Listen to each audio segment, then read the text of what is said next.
There was one Canadiens defensive prospect who actually had a particularly decent weekend in Laval last week. The question is, which one is it?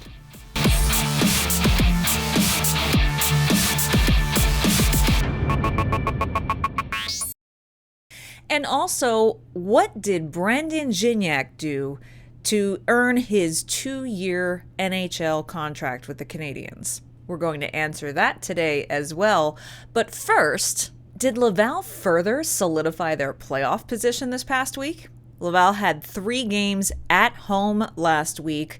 While the NHL was on their All-Star break, they hosted the Utica Comets first on Wednesday night. That was the 5th and final time for the month of January that those two teams would meet. And early on, it looked like Laval was going to make this 4 victories out of 5 games against the Comets in January.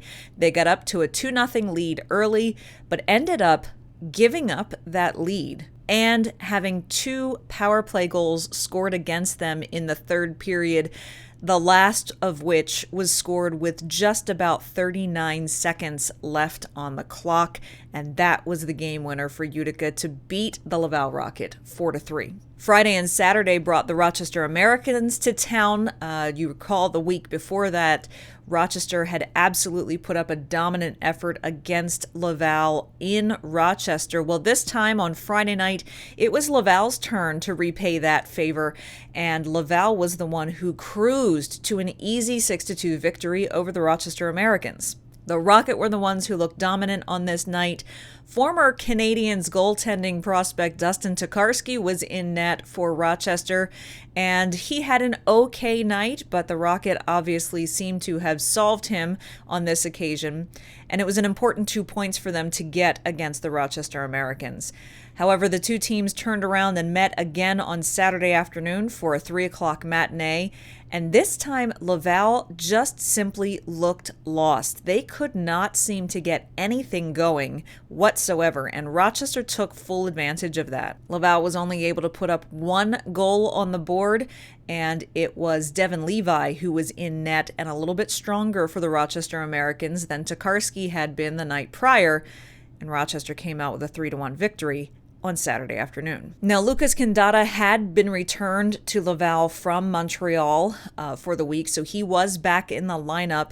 He has since been recalled once again to rejoin the Montreal Canadiens, as has Brandon Gignac. As I said a moment ago, Gignac, the big news for him this week was that he has been signed to a 2-year, 2-way NHL contract with the Montreal Canadiens, and as part of that, he is practicing with the Canadiens. He is up with Montreal at the moment. Gignac was drafted by the New Jersey Devils as a 3rd rounder back in 2016, and he actually was an opponent of Laval's for his first few years pro when he was playing for the Binghamton Devils. He had some good and some average seasons there. This is the 3rd season that he's been playing for Laval, and so far this has been his best season overall. In the 43 games he has played for Laval so far this season, he is leading the team in points with 14 goals and 28 assists for 42 points. In fact, in those 3 games last week, he put up 2 goals and 3 assists, those 3 assists all coming in the same game. And obviously, he has caught the attention of the Canadiens' management and rewarded him with a 2-year, 2-way NHL contract.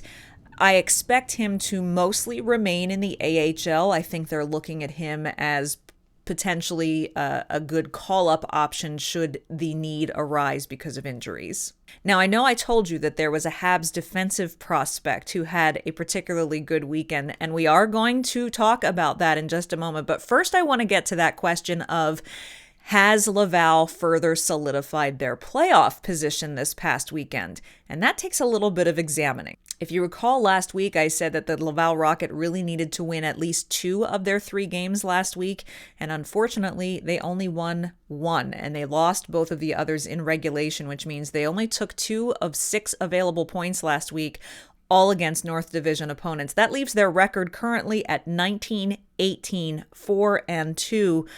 But that has dropped them to 6th place in the North Division, which is technically out of a playoff position, but only by a hair's breadth. In fact, when you look at the North Division standings, third place through seventh place are really only separated by, each position is only separated by a point here and a point there. So it is very, very tight. It's gotten very precarious in the North Division for anyone who isn't in the top two spots. And it's not going to get easier here on out. And I'm going to tell you about that in just a moment and explain why. But first, let's talk about that defensive prospect, or the prospects overall in the prospect breakdown. And I actually want to start, instead of on defense, on goaltending. Xhekaj got all 3 starts for the Laval Rocket last week. Kazimierz Kaskisuo backing him up, but JF chose to go with the young prospect in all 3 contests last week.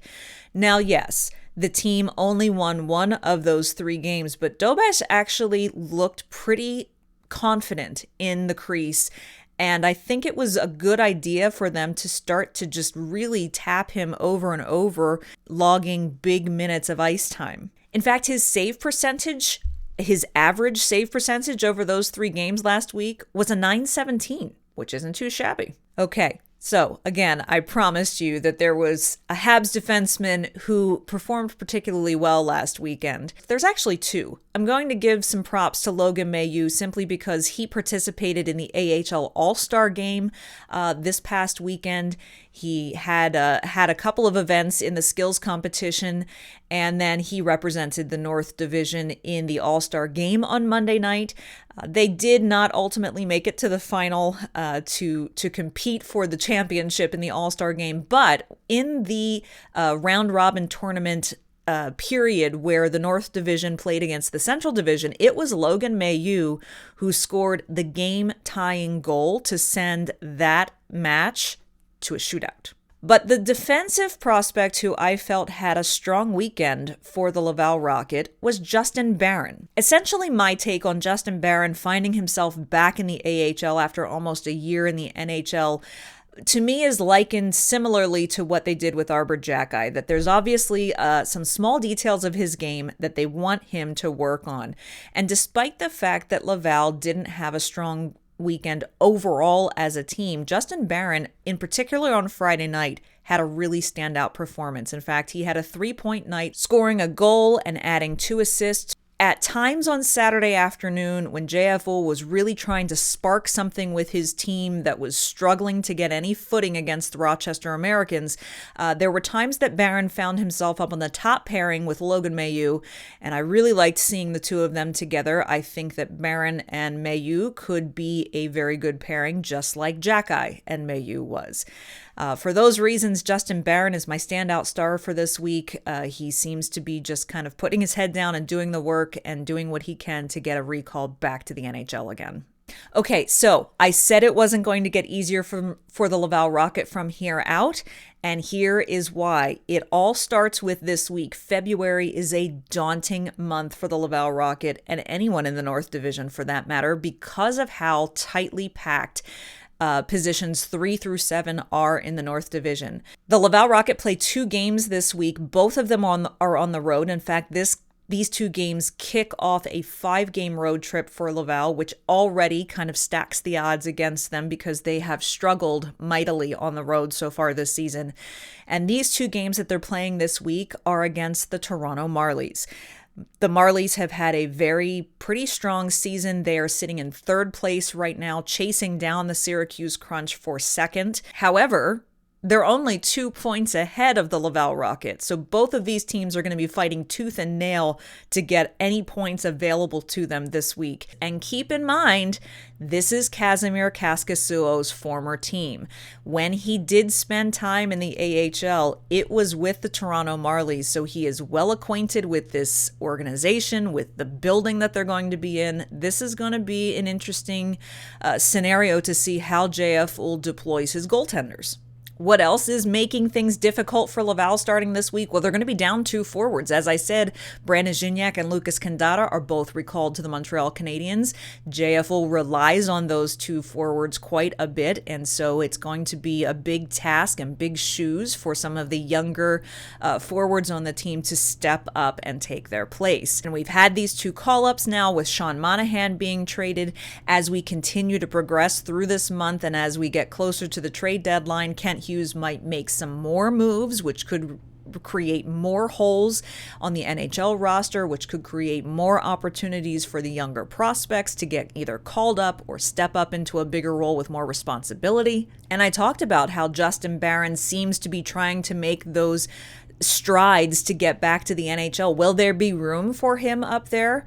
What about Arber Xhekaj? Could we see him at some point back in Laval, depending on how all of the shuffling around goes? So if you want to dive a little bit deeper into what's going on with the defensemen in the organization, well, click this video right here, and I'll see you again next time.